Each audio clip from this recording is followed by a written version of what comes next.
Milé dámy, milé slečny, dobrý den všem, které sledujete Janino Beauty okénko a projekt Krásná i dnes.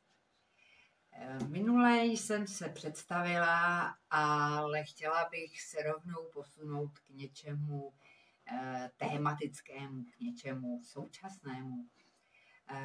Možná jste slyšeli, právě současným trendem je takzvaná zázračná korejská péče v 10 krocích, kterou tady si ukážeme a povíme si o jednotlivých těch krocích.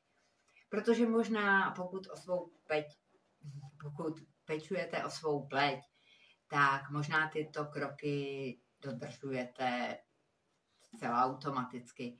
Pokud chodíte ke kosmetičce, pravděpodobně vám nastavila něco podobného jako denní péči.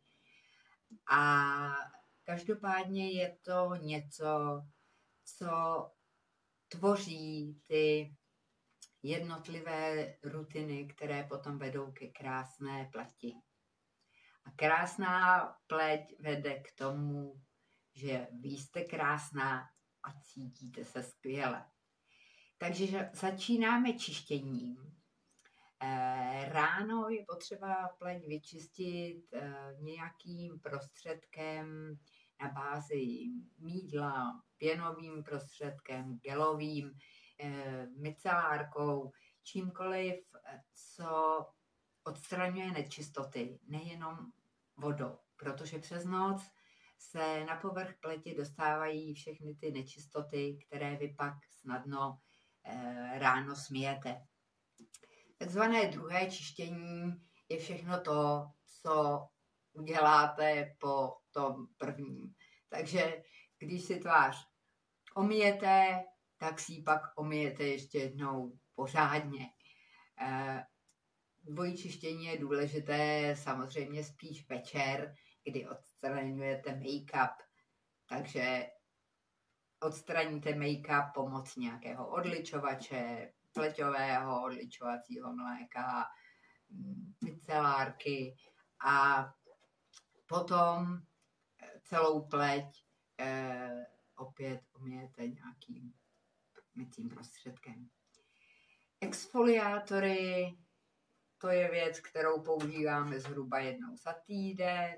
Tonikum musí následovat po umytí tváře, protože ty mýdlové komponenty naruší kožní bariéru a abychom ji rychle obnovili, je potřeba pleť tonizovat.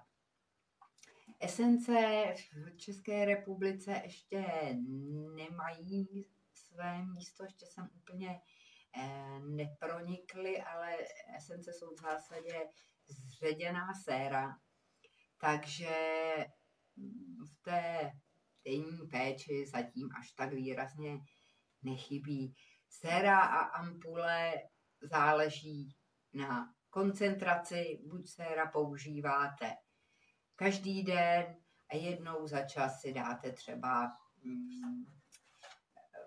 pomocí nějaké speciální, silnější, koncentrované ampulky, takovou kůru.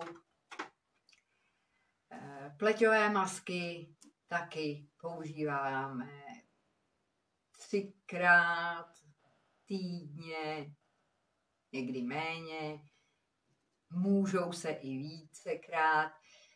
Tohle všechno závisí právě na typu a stavu vaší pleti. Oční krém je strašně důležitá věc, pokud ho používáte, pokud ho už potřebujete. Nanášet ho ještě předtím, než nanesete sérum a další prostředky, protože to oční okolí by mělo být nejprve chráněno tím krémem, který je pro něj určen, a teprve pak vlastně se na tu tvář dávají prostředky, které jsou určené pro pleť, ale nemusí být nutně už tak vhodné pro oční okolí.